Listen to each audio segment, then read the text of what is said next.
That's pretty cool.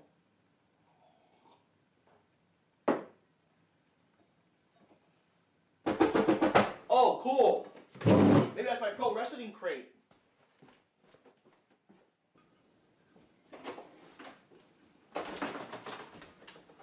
Hey, where'd the mailman go? That's fast. Hey, what's this old tape player? They still make those?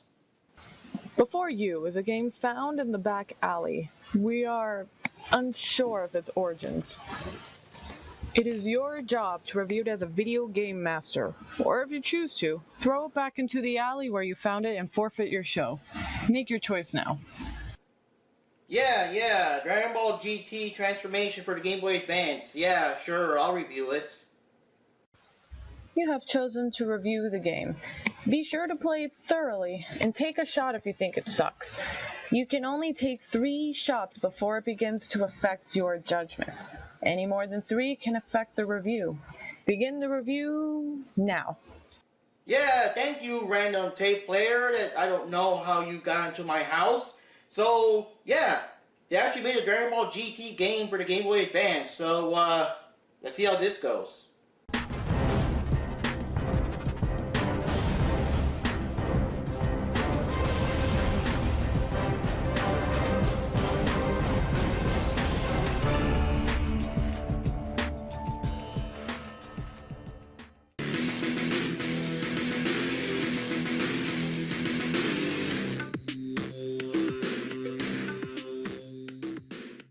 Hey, this is Mark Rodriguez, and you're watching the Video Game Masters. Today we're talking about Dragon Ball GT transformations for the Game Boy Advance for some reason or another. But before we get into that, let's talk about GT in itself. Back when Johnny and I first reviewed Dragon Ball GT Final Bout for Sony PlayStation, we had no idea we were going to have Dragon Ball Super so many years later. Back then, like it or not, GT was the ending to the Dragon Ball story. Even the ending felt much more conclusive as opposed to how Dragon Ball Z ended. Dragon Ball Z originally ended with Goku flying off to train with Oob, and that was it. I mean, there could have been more threats or more bad guys, and Goku would have to come back to stop them, or, you know, like, what exactly happened after Goku finished training with Oob? It just left the story feeling so open-ended. In fact, Dragon Ball GT actually starts with Goku and Oob finishing their training. Now, Dragon Ball GT ended with the gang fighting with the Dragon Balls themselves that have been corrupted over time after so much use. After defeating the one-star Shenlong, which, side note, the dragons had no names in the Japanese version as opposed to the American dub, they were simply named after how many stars the Dragon Balls they were attached to had, Goku summoned the normal Shenlong one last time and was told he had to go with him. So Goku said his final goodbyes and the Dragon Balls just fused with him for some reason, and he vanished with the dragon forever. It was a weird ending, and they never really explained what exactly happened to Goku, but it did drive the point home that even if there were more bad guys later on, the story of Son Goku was officially over. Now, many people hated Dragon Ball GT because it was considered non-canon, since it only had an anime without an official manga created by Akira Toriyama to base the story off of. Toriyama himself did get permission to use his characters, and he did help with some of the character designs. Now, GT's main issue was that Toei decided to turn Goku back into a kid so he would be weaker, and to explain how he would have trouble fighting against new villains because they couldn't think of more powerful characters than Majin Buu. The problem was that Goku remained as a kid throughout the entire series, only being an adult whenever he was Super Saiyan 4, and even as a kid, he was still the strongest character in the series. I won't go so much into the story because we're going to see parts of it unfold as we review the game.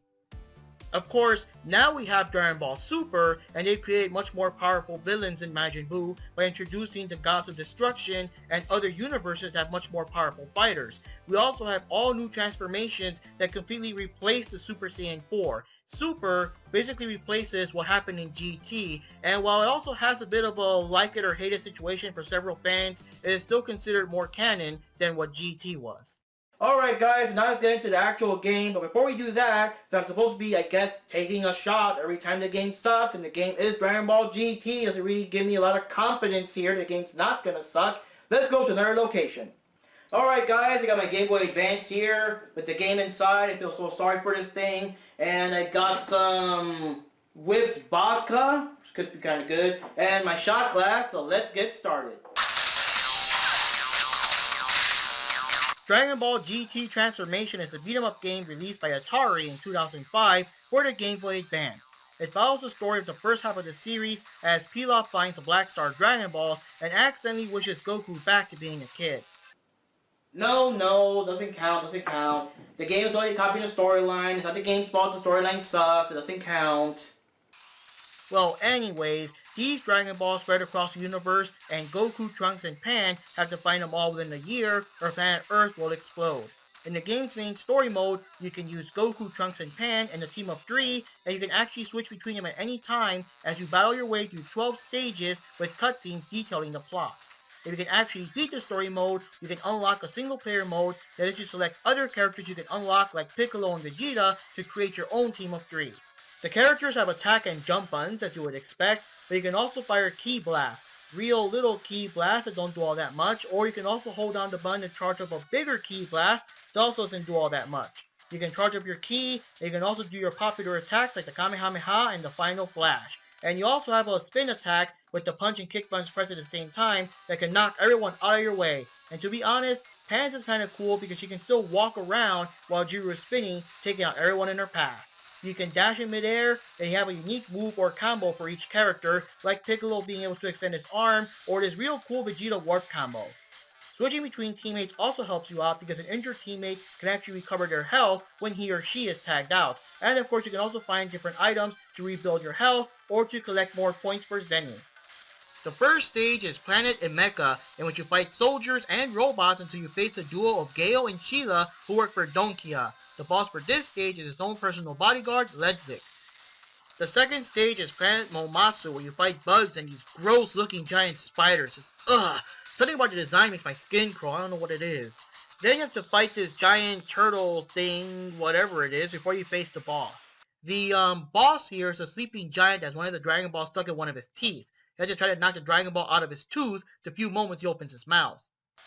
The third stage is Planet Gelbo, where you fight these soldiers and robots. The boss here is Zunama, who's been going around kidnapping girls to be his bride, just like Oolong used to when he was first introduced in Dragon Ball.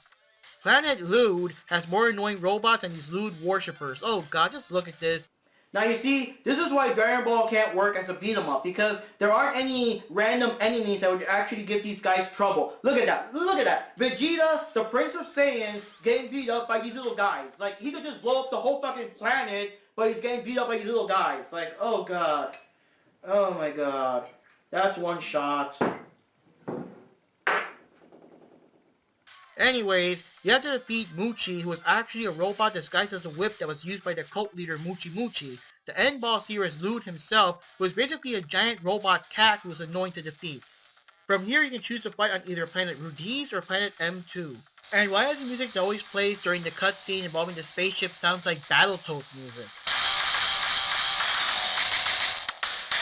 Now Planet Rudiz is a desert type planet, so you fight against sand-related creatures and more robots. The boss here is this giant crab scorpion type thing. Planet M2 is crawling with robots, and it's the planet where Jiru came from. And even though that makes sense, it doesn't make the robots any less annoying. Oh, these little guys are so annoying. No, wait. Doesn't count. You know, a game is entitled to have difficulty. Doesn't count. Here you have to fight against the Sigma Force and also General Rildo, who can fuse with the Sigma Force, but also with the entire planet in its liquid metal form. There's also a cutscene introducing Dr. Mew and his creation Bebby, and even though Bebby's defeated in this cutscene, he kills Dr. Mew and escapes. You can then choose to fight at either Planet Tigere or the deserted spaceship. The deserted spaceship is full of even more annoying robots. Like, how many of these guys did Dr. Mew create anyway? Interesting thing here is you can actually fly through a section of the level. The boss of this stage is Robot HWM100X. Planet Tigere has you fight these angry birds. I mean, look at them. They look like angry birds. And these big-headed wolves. The boss here is this weird big-headed cat that Goku, Trunks, and Pan were actually running from in the anime. The Cretaceous planet has lizard men to fight with and another flying section. The boss battle has you inside a dragon's stomach, and you have to attack the pulsating organ while avoiding the other enemies. I guess the dragon swallowed them too. Planet Polaris is an ice and snow planet, and you have some ice versions of the enemies you fought before. The boss here is the Yeti, which wasn't an anime since the gang only visited this planet for a moment. Now that you have all the Dragon Balls, you can head back home. The next stage is back home on planet Earth, where you find out that all the humans have been possessed by Bebby in your absence. The boss is Bebby himself, but has taken full control of Vegeta. During this stage, you only have Goku since Pan has left, and Trunks is also being controlled by Baby, so you better be careful because you have no one to back you up this time. The final stage is a Tupple planet that Baby created. Goku now has a tail, and you get to face Baby again. Due to having a tail, Goku transforms into the Golden Uzaru. Alright, you can actually face the Uzaru? That's fucking awesome! No, it only lasts for a super short time. All you can really do is destroy a few buildings here and there. Then you get to another cutscene, and you turn into the Super Saiyan 4.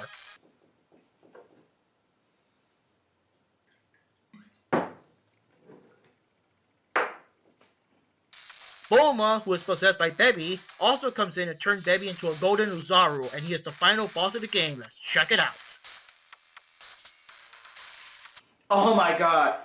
Oh my god, you can't be serious. That's the final boss.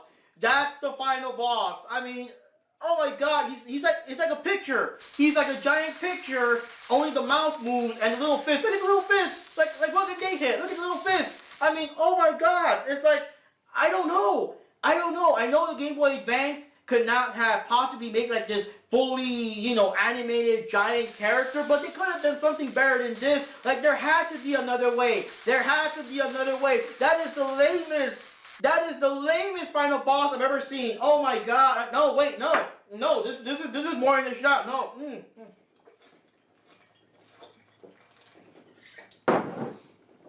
After you finally defeat Baby Uzaru, you beat the game and all is well. But the after credits show that Dr. Mew is teaming up with Dr. Gero to cause more trouble in the future. Aw, how cute. They actually thought they were going to make a sequel. Besides the main game, you can collect Zenny throughout the game with the points you rally up from all the items you pick up and a number of combos you can perform on the enemies. You can use the Zenny to unlock other game modes, even 2-player mode. Good luck finding someone else that owns this game, even back when it was new.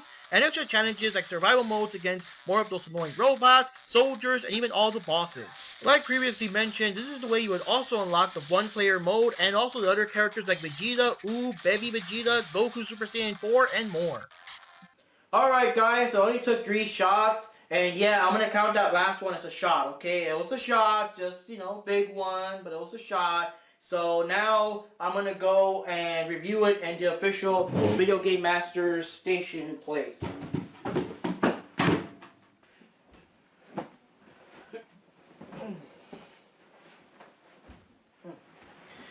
Alright guys, so for Dragon Ball GT transformation for the Game Boy Advance, what can I say? I'm going to start with the positives. I do want to give credit where credit is due. Of course, it's based like on the dub version, so they do a good job with the music from the dub version. They have actual dub music tracks in the game. The voices are kind of cool, I guess. I don't know. It's very hard to tell if it's actually Sean Schemmel and them doing the voices for the characters, because the sounds are very, very short and very limited. But it sounds like them, so of course, kudos to them if it is them. I don't know. The thing is, when you're doing attacks, like your last attack has a character yell, and sometimes the yells actually sound like the character's getting hurt instead of an actual like a battle cry or something. So I can't tell, based on some of the positions of the characters, especially the smaller characters like Goku and Pan, I can't tell if the characters are yelling because they're doing their attack or because they're actually getting hurt. So it's kind of weird. And I do give credit to the originality because, of course, they go to planet to planet and stuff. Like almost every level has a different kind of enemy. You have like bees on one stage and giant spiders in another one. You got like, you know, evil possessed humans on another planet when you know, whenever you're back on Earth and stuff. So I do give credit to that. It has some originality. But again, for Dragon Ball, it is kind of weird to make beat-em-ups and RPGs and games like the Legacy of Goku and all that. That's a game I should probably review sometime. But it is kind of weird because it is weird seeing Saiyans getting beat up by random enemies that you know that in the anime, I mean, they could just blow up the whole fucking planet if they wanted to, you know? But it's kind of weird because GT had that kind of problem. GT did have the characters run away from characters that they should be able to beat up in the actual anime, but that's GT. So for me, the biggest flaw, I guess, it's like I don't know, the game was boring. For some reason, I was kind of bored. It felt like a chore. Now I know most of these games I gotta like play to the end to give a proper review and stuff, but sometimes I have so much fun with these games that even when the review is over and stuff, like I still go back and play them because I just had so much fun playing those games. But GT is not one of those games. I felt like bored. I felt like it was like a chore. Like I don't know. Like I don't know. I just didn't really care for the game. I don't know. Like maybe the game is actually 2-player in the other modes. I don't know about story mode, but in the other modes it's actually 2-player. So I assume that back in the day, if you had a friend with a Game Boy Advance, like Johnny had a spare Game Boy Advance or something, like maybe we would have had that 2-player action, and maybe the 2-player action would have been much more fun and much more entertaining. You know, maybe, I don't know. But for me, the game just personally felt like a chore. It just felt kind of boring. I don't know. I was really forcing myself to play the game, and each level made me think like, oh my god, is this almost over yet, you know, and everything. And like that final boss, I just gotta mention that again. Oh my god, that final boss, baby. I mean, it's the final boss. It's the end of the game. Like that. This is the part where you guys go all out. And again, I really don't know what the Game Boy Advance could have done in terms of like presentation, because I know they can't have a fully animated baby Ozaru in the game or whatever, but I mean, they could have done something else. I don't know. And some of the bosses are just like, they're connected by weird circles or something. They couldn't fully animate characters. Like, I don't know. It's like, I played a bunch of Game Boy Advance games that did way better than this, so I don't know. So anyways, guys, those are my thoughts. I do know that this game could have probably have rated higher back in the day when Dragon Ball GT was all I had, because it's so cool in the terms of 2-player action. It's so cool in the extra modes. You can pick characters like Piccolo and Vegeta and all that stuff. And, you know, I mean, there's things there. There's a replay value there. I'll give the game that. But for me, honestly speaking, I was just kind of bored. You know, I was just kind of, I don't know. It was just boring. It didn't catch me like other games did when I review them. There's games I just can't stop playing. I gotta remind myself I gotta stop playing this so I could, you know, do the review. But this game just didn't really do it for me. I don't know. I'm not saying because it's Dragon Ball GT. I'm just saying as a game in itself, it just didn't really capture me that much. But of course, you guys are more than free to give your thoughts, your opinions, and disagree in the comments below. So anyways, guys, this is Mark Rodriguez here, and thanks for watching. See you next time, and yeah, see y'all next time. Have a good one, you guys. Ow.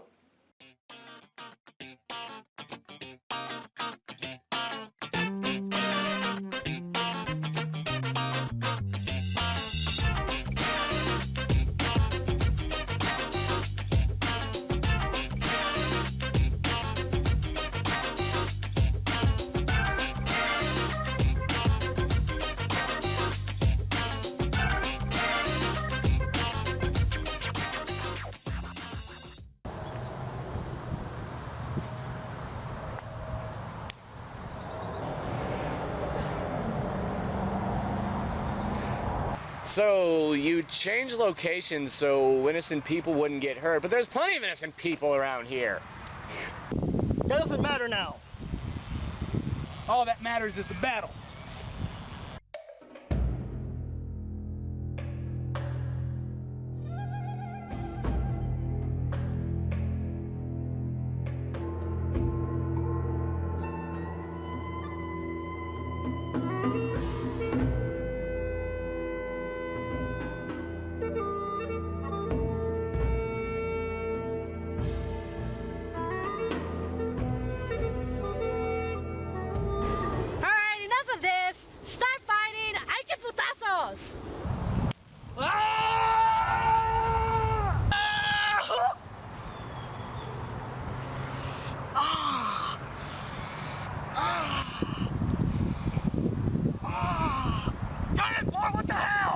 Sonic screwdriver.